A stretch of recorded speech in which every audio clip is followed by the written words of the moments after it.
You don't lack discipline, you lack a system.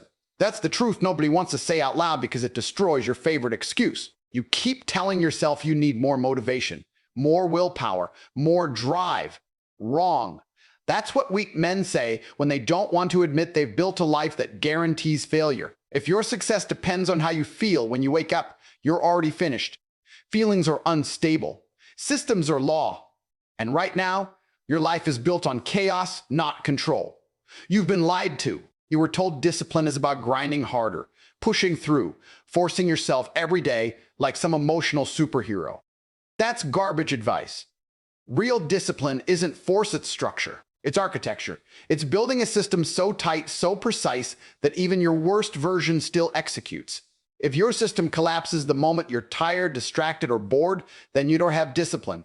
You have a temporary mood swing pretending to be strength. Let me break something down most people are too mentally weak to understand.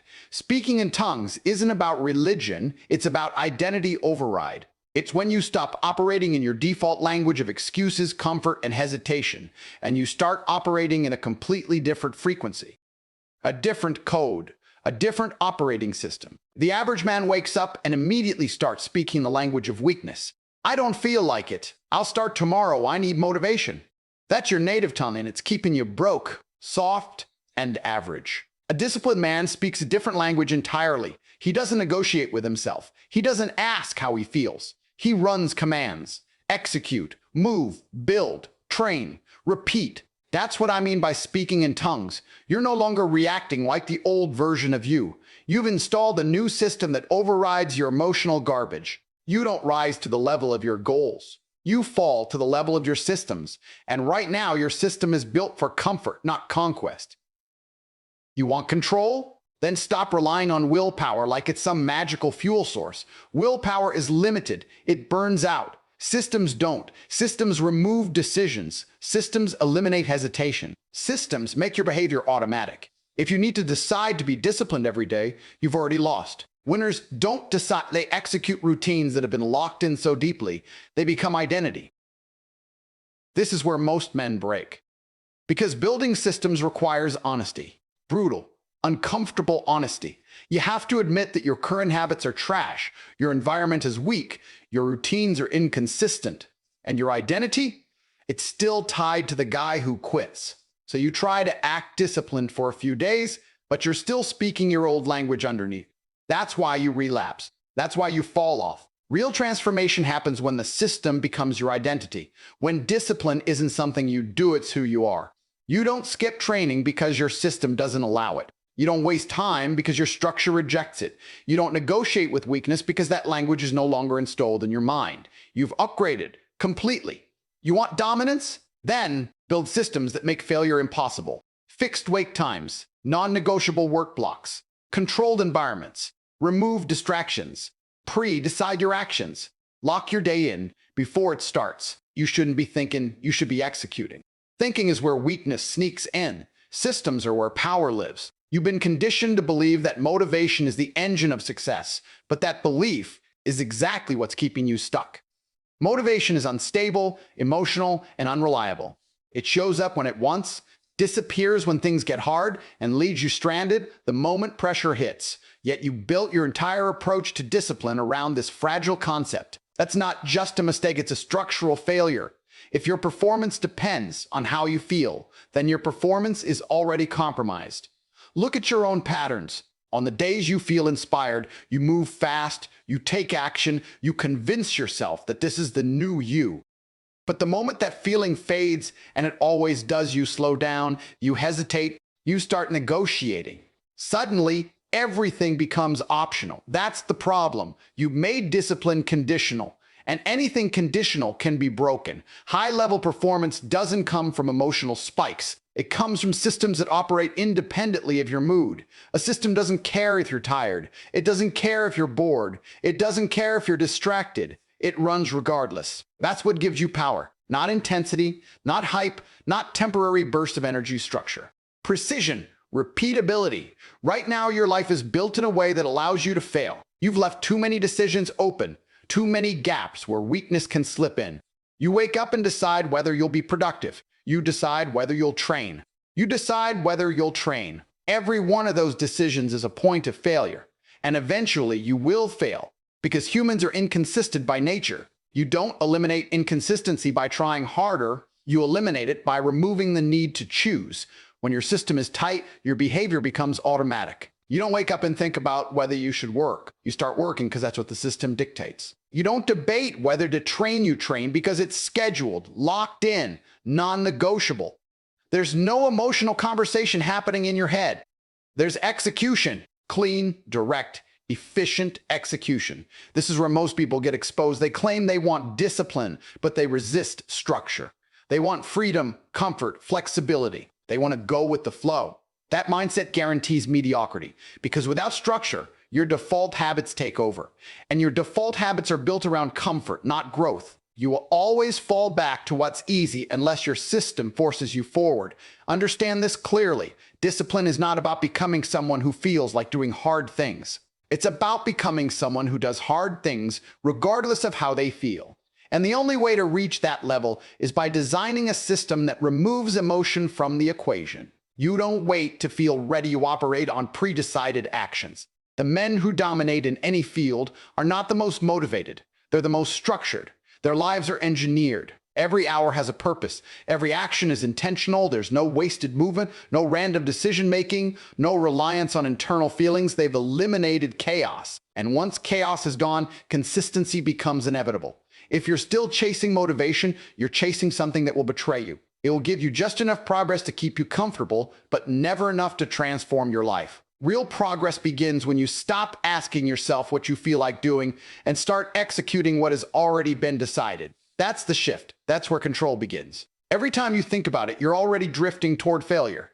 That hesitation you call thinking is nothing more than a disguised negotiation with your weaker self. It sounds harmless, just a quick internal check, but it's where discipline gets dismantled.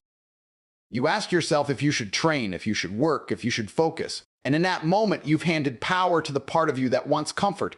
That part will always argue convincingly because it's designed to protect ease, not build excellence. Weak men live in that negotiation loop. They wake up and immediately start debating their own standards. Maybe later. I'll do it after this. I need to get in the right mindset first. These are not thoughts, they're exit strategies. They create just enough delay to justify inaction while maintaining the illusion of control. But every delay compounds. Every small compromise chips away at identity. And over time, you don't just lose discipline, you lose authority over yourself. Strong men don't enter that conversation at all. They don't ask, they don't debate, they don't justify. They operate on commands. Predefined, precise, non-negotiable commands. When it's time to work, they work. When it's time to train, they train. There's no emotional vote, no internal committee deciding whether the task gets done. The decision was made long before the moment arrived. And because of that, execution becomes immediate. This is not about being robotic. It's about being in control. When you remove unnecessary decisions, you eliminate friction. Most people underestimate how much energy they waste on deciding what to do next. Every decision drains focus. Every hesitation introduces doubt. And doubt is where performance collapses. By turning actions into commands, you conserve energy and direct it entirely toward execution. Look at how you currently operate. You probably have standards, goals, things you want to do, but they're all flexible, optional, dependent on circumstances. That's the flaw.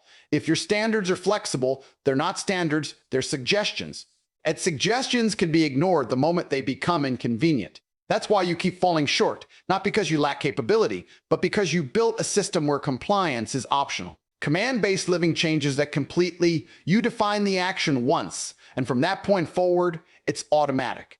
There is no daily debate about whether it happens.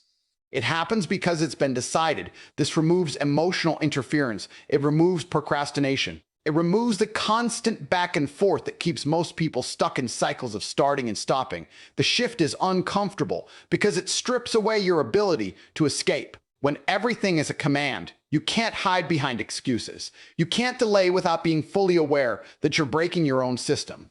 And that level of awareness forces accountability. It forces you to confront the gap between who you say you are and what you actually do. Most people avoid this because they want the illusion of discipline without the responsibility that comes with it. They want to feel productive without locking themselves into a structure that demands consistency. But that's not how power works. Power comes from alignment when your actions match your standards without hesitation. When you start operating on commands, something changes. Your identity tightens. You stop seeing yourself as someone who tries and start seeing yourself as someone who executes. That shift is critical because once execution becomes part of your identity, inconsistency feels unnatural. Skipping a task isn't just missing a step, it's breaking character. This is how high performers separate themselves. Not through bursts of intensity, but through the elimination of internal resistance. They've removed the space where weakness can argue. They've closed the gap between decision and action. And once that gap is gone, performance becomes consistent, predictable, and controlled. You don't have a results problem. You have a systems problem. That's the part most people refuse to face because it removes every excuse. It's easier to blame timing, circumstances, or bad luck than to admit that your daily structure is producing exactly what you're getting. Your outcomes aren't random, they're engineered. Every habit, every routine, every environment you tolerate is feeding directly into the results you see right now. Take a hard look at your life without filtering it through optimism or denial. If your progress is inconsistent, it's because your system is inconsistent. If your focus is scattered, it's because your environment allows distractions. If your discipline collapses under pressure, it's because your structure isn't strong enough to hold it. These aren't abstract ideas, they're direct cause and effect relationships. You don't drift into success. You drift into whatever your system is designed to produce. Most people operate in reaction mode. They respond to whatever shows up in front of them: notifications, messages, random tasks, shifting priorities. There's no clear framework guiding their day, so they get pulled in every direction. And at the end of it, they wonder why nothing meaningful moves forward. But it's not confusion, it's design failure. When your system has no defined priorities, everything feels equally important, and you end up accomplishing nothing that actually matters. Your habits tell the real story. Not what you say you want, not what you plan to do, what you repeatedly do without thinking. That's your system in action. If your default behavior is to delay, to scroll, to avoid difficult tasks, then your system is optimized for comfort, and comfort produces stagnation. You cannot expect high-level results from low-level habits. That gap doesn't close on its own. It has to be engineered out. There's also the environment factor, which most people completely underestimate. You think discipline is purely internal, but your surroundings are constantly shaping your behavior. If your workspace is chaotic, your focus will be chaotic. If distractions are always within reach, you will get distracted. If your schedule has no clear boundaries, your time will be consumed by whatever demands the least effort. You're not operating in isolation. Your system includes everything around you. The uncomfortable truth is that your current system is perfectly designed for your current results. It's doing exactly what it's built to do. That means if you're stuck, it's not because you need more effort. It's because you need a redesign. More effort applied to a broken system just leads to burnout. You push harder, you get frustrated, and eventually you fall back into the same patterns, not because you're weak, but because the structure itself hasn't changed. Precision matters here. Vague routines produce vague outcomes. Saying you'll work more or be more focused means nothing without clear parameters. When do you start? What exactly are you doing? How long are you doing it? What's allowed during that time and what's not? If those details aren't locked in, your system has gaps, and gaps are where inconsistency lives. Consistency isn't about forcing yourself to repeat actions, it's about removing the variables that cause deviation. When your system is clear, your actions become predictable. You don't rely on memory, you don't rely on motivation, and you definitely don't rely on chance.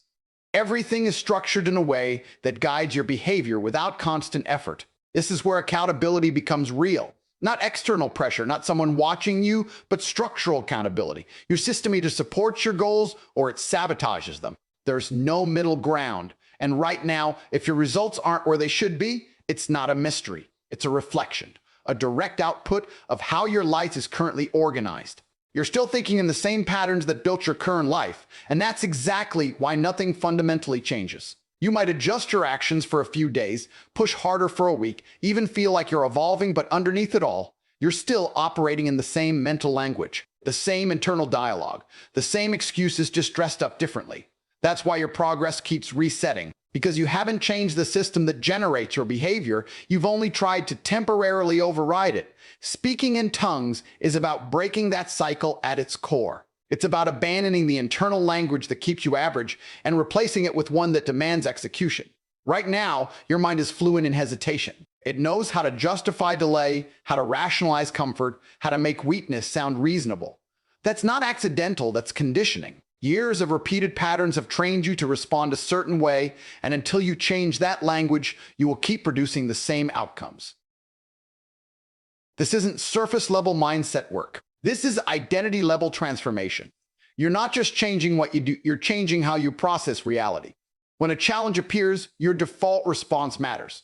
The average man sees difficulty and immediately starts negotiating. He looks for the easiest path, the quickest escape, the least resistance. A man who has shifted his internal language doesn't process it that way. He sees the same situation and responds with action. No delay, no emotional analysis, just movement. That shift doesn't happen by accident. It's trained, repeated, reinforced. Every time you override your old patterns, you're weakening that outdated language. Every time you execute without hesitation, you're strengthening the new one. Over time, the balance flips. What once felt forced becomes natural. What once required effort becomes automatic. And eventually, the old language, the one built on excuses and comfort, loses its influence completely. Most people never reach this point because they underestimate how deeply their identity is tied to their habits. They think they can act disciplined while still thinking like the person who avoids discomfort. That doesn't work. Your thoughts and your actions have to align. If there's a gap between them, inconsistency will always win. You'll act strong for a moment, but your internal dialogue will pull you back to familiar patterns. You have to become ruthless with that internal voice, not suppress it, replace it. When your mind suggests delay, you don't argue with it, you override it. When it looks for comfort, you redirect it toward action.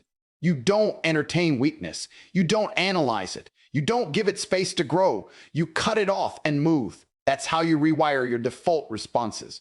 Language shapes perception. Perception drives behavior. If your internal language is weak, your behavior will follow. But when you shift that language, when your mind starts operating on clarity, precision, and command, your actions begin to reflect that. You stop seeing effort as something to avoid and start seeing it as standard. You stop treating discipline as a burden and start treating it as baseline. There's also a level of detachment that comes with this shift.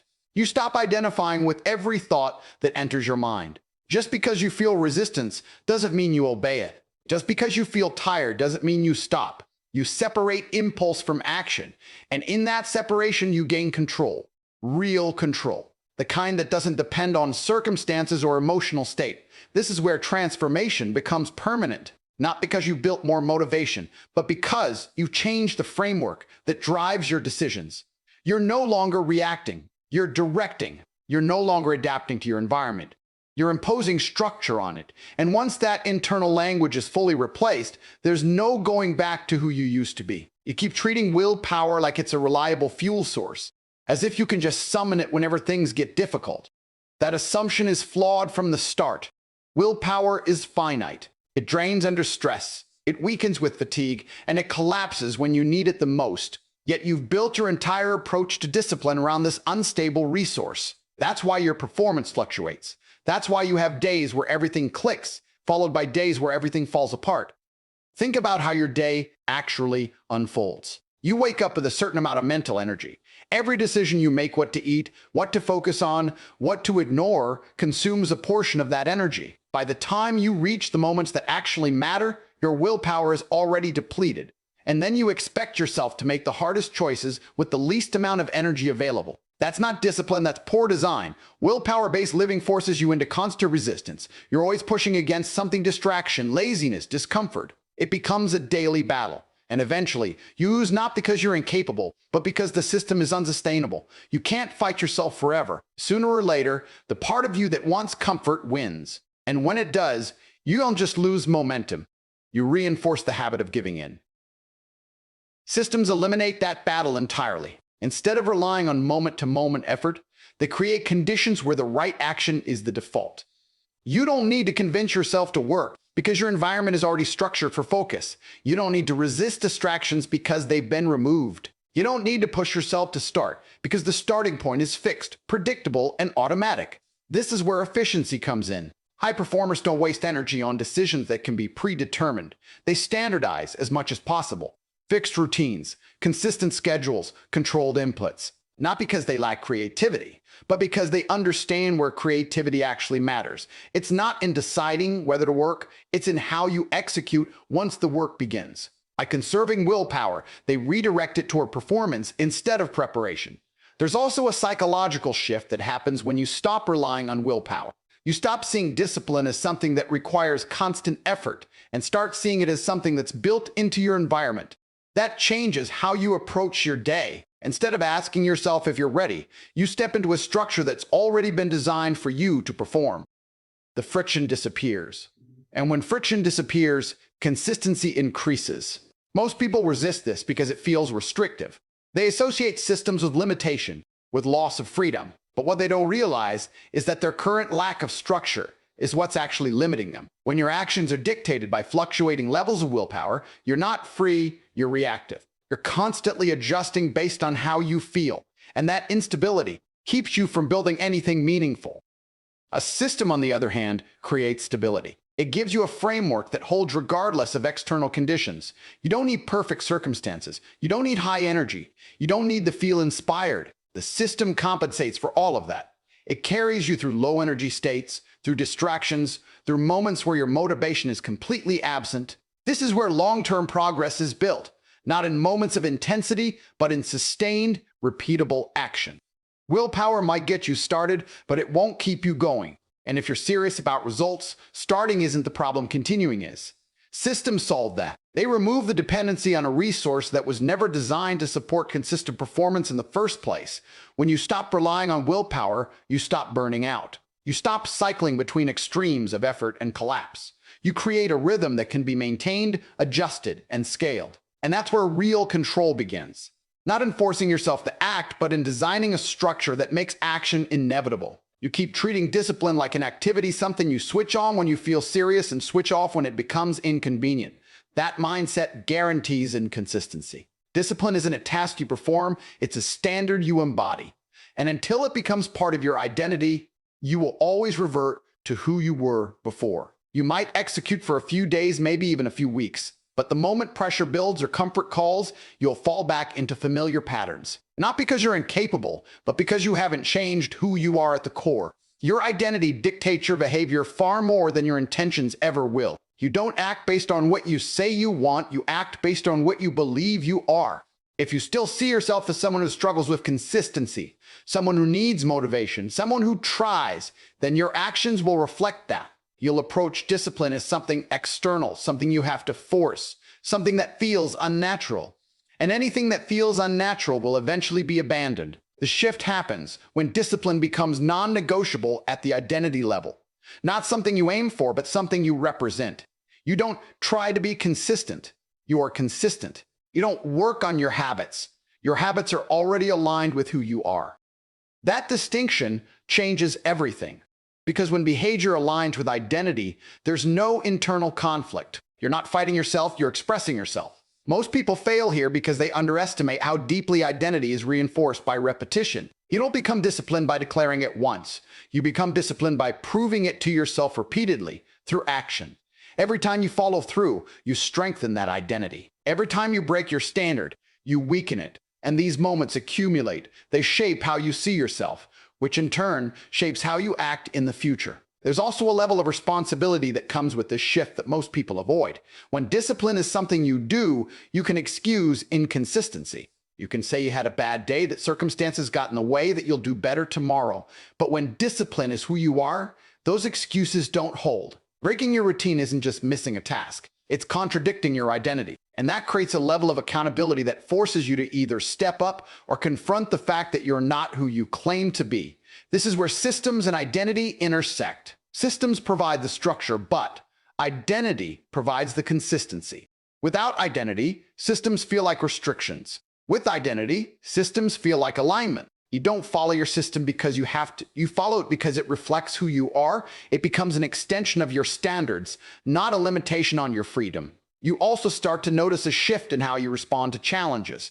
When discipline is external, obstacles feel like interruptions. They break your flow, disrupt your progress, give you reasons to stop. But when discipline is internal, obstacles become irrelevant. Your response doesn't change based on difficulty. You continue because stopping isn't part of your identity. The conditions don't need to be perfect. The environment doesn't need to be ideal. You operate regardless. This level of consistency is what separates those who achieve from those who constantly restart. It's not about having more knowledge, more resources, or even more talent. It's about alignment. When your identity, your systems, and your actions are all pointing in the same direction, progress becomes inevitable. There's no friction, no internal resistance, no constant need to reset. You stop chasing discipline because you become it. And once that shift is complete, your behavior stabilizes. Not because you're forcing it, but because there's no other version of you left to fall back on. And here's the part that stinks. If you're still relying on motivation, you're still soft. If you're still waiting to feel ready, you're still average. High-level men don't chase feelings, they design outcomes. They build machines out of their lives. Precision, repetition, control. That's discipline. Not hype, not emotion, structure. So stop pretending you need more willpower. You don't. You need to kill your old language, install a new one, and build systems that force you to become the man you keep talking about. Because right now, you're not lacking potential. You're lacking order. And without order, you don't have discipline. You have excuses.